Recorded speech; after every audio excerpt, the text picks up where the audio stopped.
Chapter 6. Control. Oh, wait. Sorry about that, folks. Wrong chapter. Here's the right chapter. Chapter 7. Candlelight Capers. As evening fell, dusk reached the borders of Canterlot. Having visited the city many times over the years, he had no intention of staying, only going to replenish his supplies. Getting everything he needed took longer than expected, leaving him no choice but to find a place to stay for the night. The most logical choice to stop by was his grandparents. They would surely welcome him to their home for a night. His maternal grandparents were closer, so he headed their way. As dusk walked, he took an appearance of candlelight at night. The sky was clear and cloudless, all the stars above clear to see, and the full moon gleaming brightly.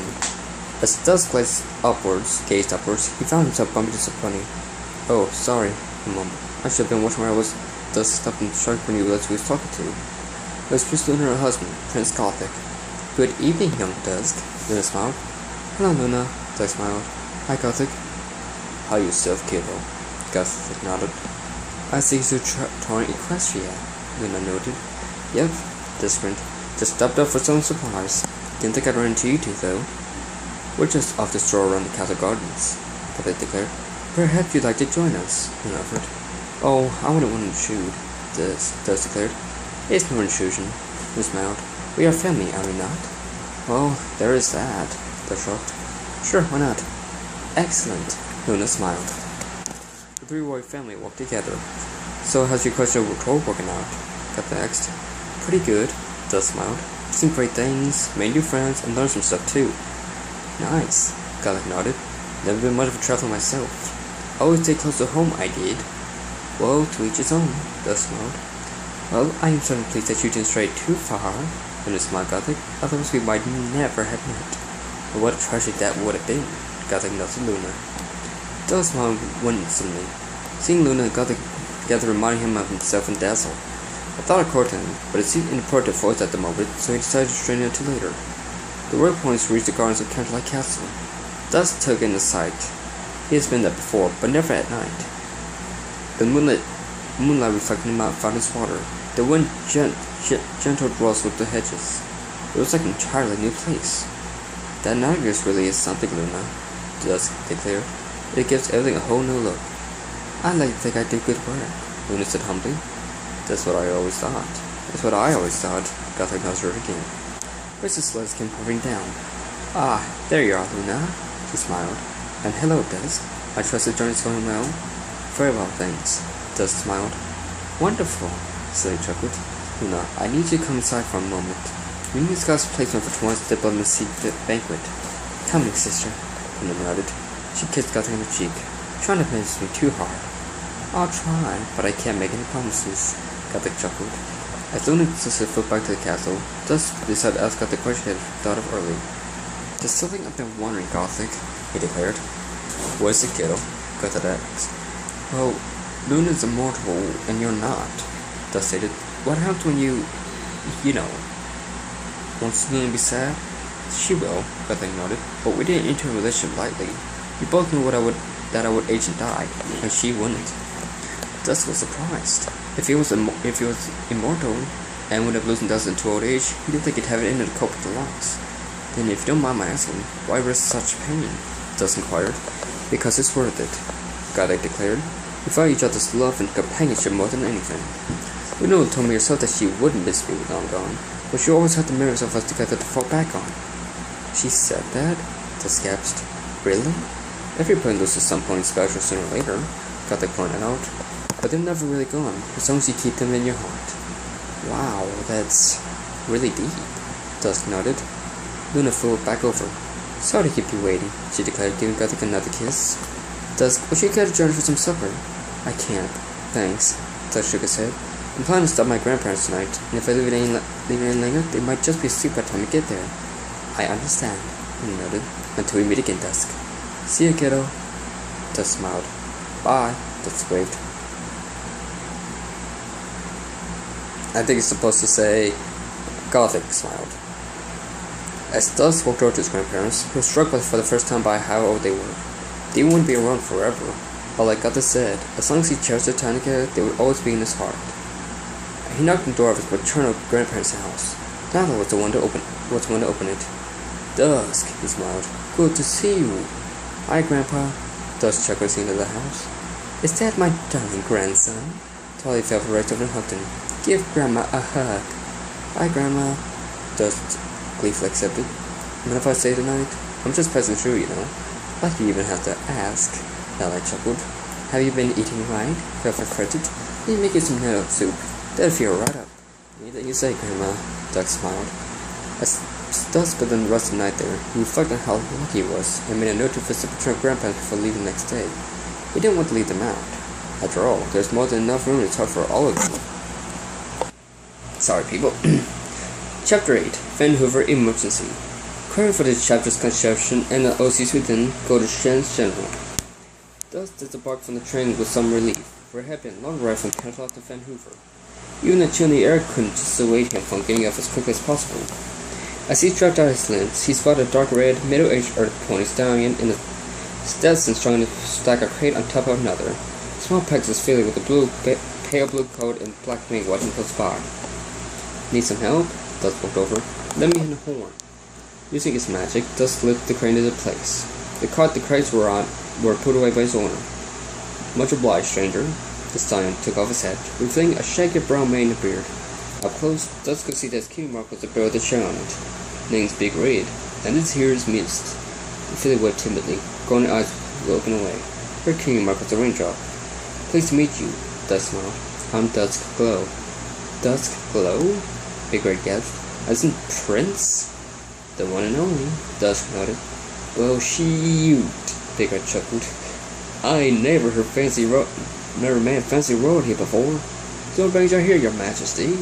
Please, call me Dusk, Dusk chuckled. And to answer your question, I'm traveling Equestria, and I'm here to see the sights of Van Hoover. Well then, you're in luck, Big Red smiled. I come here all the time, making deliveries. No place at the back of my hoof. Dusk's stomach started growling. No place where a pony can get some food, Dusk asked. Sure enough, Big Red chuckled. Follow me. Big Red and Miss led Dusk to a small diner. 3 diamond daisy dazzles, if ya please, Big Red requested. The trio found a table. So, what's you deliver anyway? Dusk asked. Cherries, Big Red answered. Fresh from Cherry Jubilee ordered over in Dutch Junction. I was there a while back, Dusk smiled. Nice place. I have a growing alongside Miss Jubilee, Big Red said proudly. We best friends. Maybe more than that, Miss Tiger tittered. Now cut that out, Missy, Big Red's cheek darkened.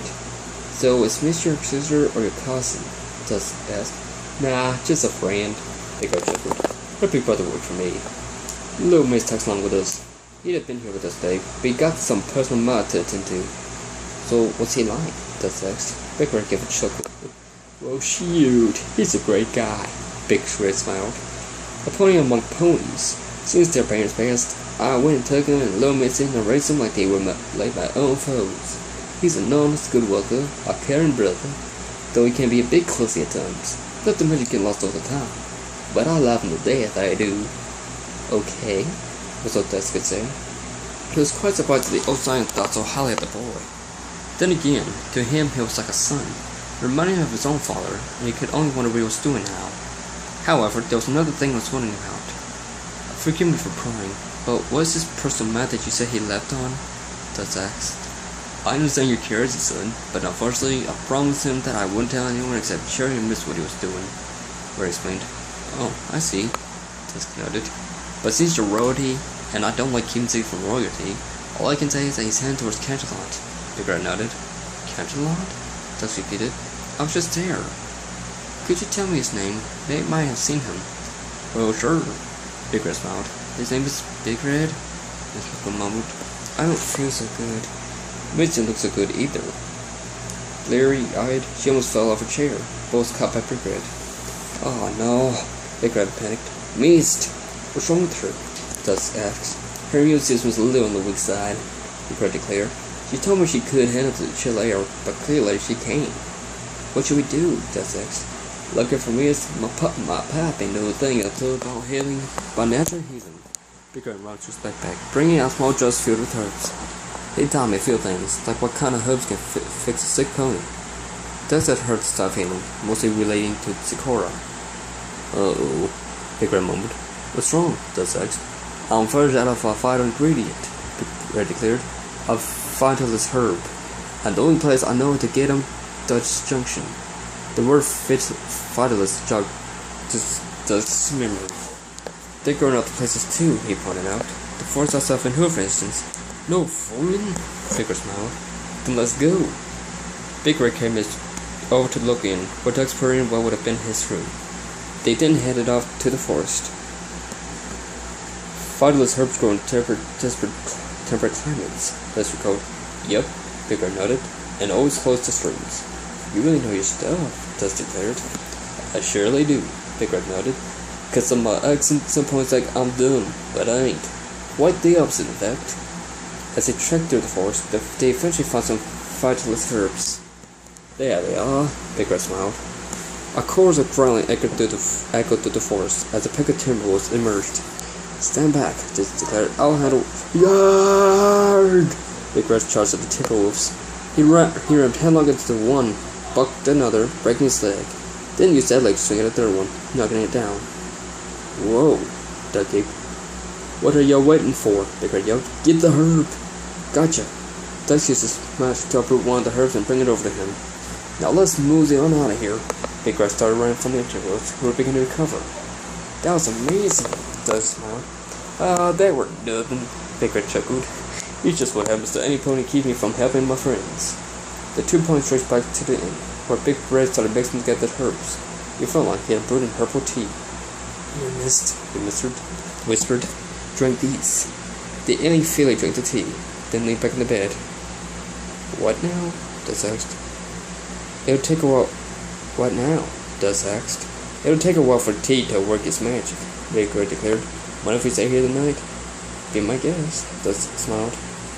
Duck slept in sleeping bag that night, while Big Red dozed on the chair beside the bed. The next morning, Misty went onto Big Red, startling him awake. Red! She squealed. Ah! Big Red yelped. What's going on? Dust pulled awake. I'm all better, Miss smiled. Great to know. Big Red hugged her. Thanks, Red. Miss returned her hug. She looked on Dust and hugged him too.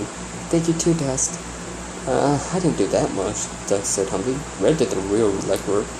Thanks, anyway, Miss giggled. After sharing breakfast, the unlucky roommates prepared to part ways. It was nice to meet you both, Dust smiled. Same here, Miss beamed. Oh hey, if you happen to see a tall white packs back of candles or something, can you tell them we need a helping hand back home? Big Red asked. Will do, Dust smiled. Dust moved on with his journey. Big Red and Miss going back to the train station. They waved to each other until they could do no more. Duck smiled to himself, remembering how far Big Red was willing to go to ensure Miss' health. Such selflessness could only be respected. His staying with Van Hoon may have been an unexpected experience, but he would remember it fondly anyway.